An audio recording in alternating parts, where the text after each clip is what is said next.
Hello. So, the age old question, to block or not to block. All of the research, every single person you ever talk to, every single comment I've ever read, all say the same thing: block the narcissist and run in the other direction. But it's a very personal choice, and I always make room for people to go their own path, their own journey, at their own pace, make their decision when it's right for them. And I have blocked, not blocked, reblocked, I've done it all. I do, however, and I made a list of 7 things that are really quite nice when you do block. And I'm in a blocking, I'm now on block, there's a blocking thing going on now. Finally, I did again.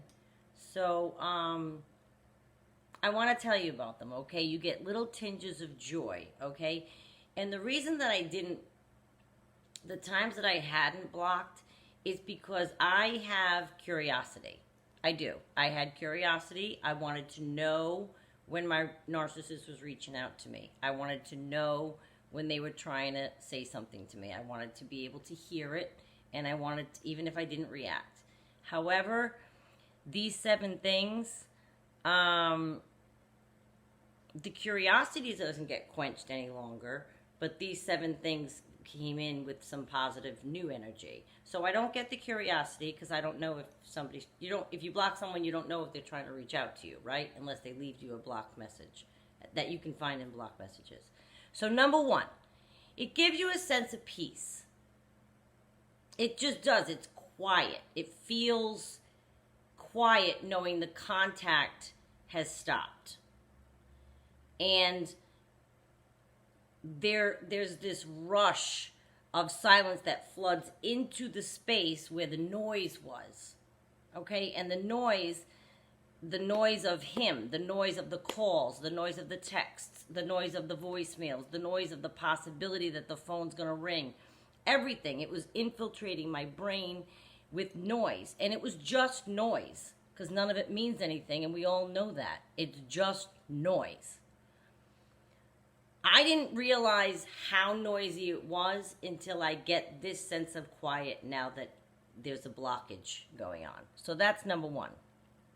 Number 2, you've given up all control regarding the phone.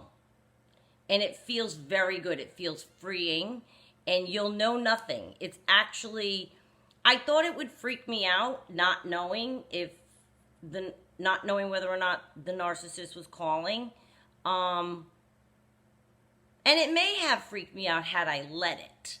But instead I basked in not any longer having knowledge of attempts to contact me or to interact with me. It doesn't matter anyway, as we know. So now I just bask in the freedom that I don't know, and my world is back into my own. Number 3, you're not waiting. There's so much waiting, not for a text, not for the phone to ring, not to have it be him. It wasn't him. Now it's blocked. It takes the wonder out of it.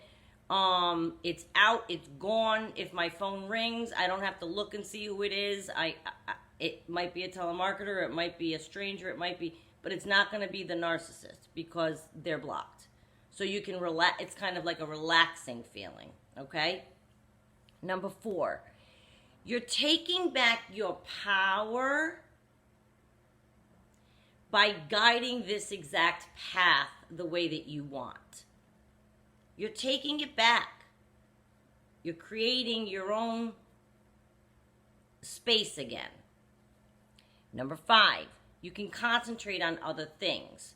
So you'll stop carrying your phone around maybe, or perhaps you didn't even realize you were doing it. But I think I did in the times that it was unblocked. I think so. You go out to water your plants, you take your phone in case it rings, or even if you were talking once a month, I think that your ear, when you're unblocked, is always to your phone.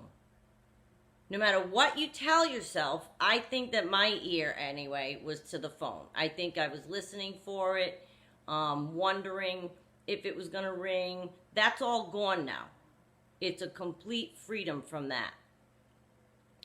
Number 6, it makes room in your life for other contact, however that manifests itself, okay?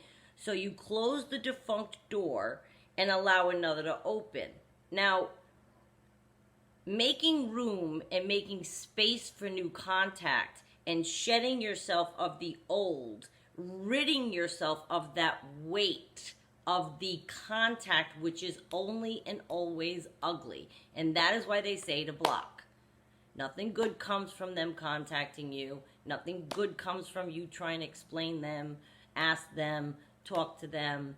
So it makes room and frees up space to allow something else in, which is a nice thought. So even if there's nothing coming into your space right now, there's a finite amount of space that we have, yes? So if you're freeing up some of it and allowing new energy in, then again, the open possibilities are endless, right? Number 7, you never have to figure out for yourself as to when or how you'll respond like you do each time there's a reach out when you're not blocked. Now, with the blockage, I've no worries. I don't have to think about that. There's zero opportunity for that. Unless there's a message in blocked messages, but even then it feels removed. It's so far distant at that point because it's like I have to remember to go into blocked messages. If there is communication in there, it's easier not to respond because you even say to yourself, the person might not even know that you heard their message. It's just not it doesn't feel immediate, and it doesn't feel part of your life anymore. It feels removed from your life. The blocking or non-blocking is a very, very personal choice. And a lot of the sites, like I said, they tell you right out, block, block, block, block, block, block, block. And I've done both ways, as I said in the beginning of this video and that I've said many times. And I've shared with you my honesty when I've defaulted and answered and broke no contact. That is all very possible unless you block. It is too easy if the phone rings and you hear it and you're in a mood or you're just at the right, hello, boom, that's all it takes to break no contact. It's that simple. Ring, hello. Or they text you just the right thing to make you respond. And boom, you're like, I have to say something. I have to. How can I not? There's such a freedom right now for me in knowing that I'm not going to rack my brain anymore. I'm not going to sing Gladys Knight in the kitchen anymore.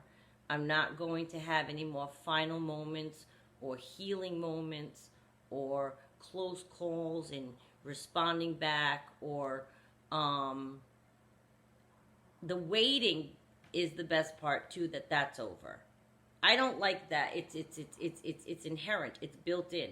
If you've had this kind of intense relationship with a narcissistic person and you've gone through all this, your heart has been tugged on in so many different directions. I think it's impossible not to be curious and want your phone to ring. And I talked about that before, wanting to be hoovered. That's not healthy. It's not healthy. And even if you don't want it, you're like, no, I really, really don't want him to call, but I'm like you, I'm curious. I want to know if he does. The dangers were very high, and I think that's what made me break no contact, because it was, your phone's ringing and there's things happening and you finally break down. So I'm not telling you to block or not to block. I respect it as a personal choice. But these 7 ways, these are the things that I've been feeling. They're little tinges of joy that you get when you block. And I wanted to share them with you because maybe you need some motivation. Maybe you're teetering. Maybe you're like, you know what, I really should. There's nothing good that comes of it, of being in contact with my person. I would love to block. It's freeing, and it's not easy. It's cutting it off. It's making a decision. It's making it pretty final. But it feels very, very light. The weight is lifted. And I do believe always in making room for new energy. So that's kind of what I'm feeling right now. And that is a good thing because that's open possibilities. So to block or not to block, it's a very personal choice. Chin up.